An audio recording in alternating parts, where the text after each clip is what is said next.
Can you explain the NEP simply? Have you ever wondered how a country can shift its economic policies to recover from a crisis? The new economic policy, or NEP, introduced in the Soviet Union, is a fascinating example.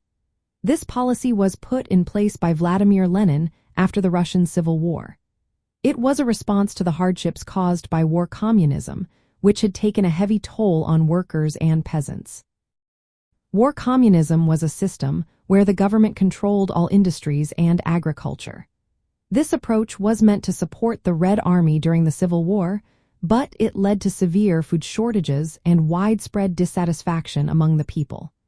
The NEP aimed to address these issues and help the economy bounce back. Under the NEP, the Soviet government allowed some private businesses to operate. Peasants were permitted to sell surplus crops after paying a tax. Small businesses could also thrive, which was a significant change from the previous policies. While the state retained control over major industries, banks, and foreign trade, markets and money were reintroduced into daily life. This shift was seen as a necessary step to rebuild the economy before fully transitioning to socialism.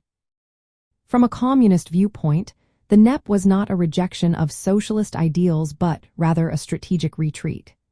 Lenin believed that using elements of capitalism was essential to create the right conditions for socialism. By allowing limited private trade and profit, the government hoped to restore production and gain the support of peasants and workers. The ultimate goal was to strengthen the economy so that the state could transition smoothly to a socialist and, eventually, a communist society. The NEP sparked debate among communists. Some viewed it as a betrayal of revolutionary principles, while others saw it as a practical solution to pressing problems. In practice, the NEP did help the Soviet economy recover, but it also created tensions between those who benefited from the new freedoms and those who wanted to stick to strict socialist policies. In the context of the dictatorship of the proletariat and core concepts of communism, the NEP illustrates how revolutionary governments sometimes adjust their strategies to meet real-world challenges. It highlights the ongoing struggle between ideological purity and practical governance, a theme that has been evident throughout the history of communist states.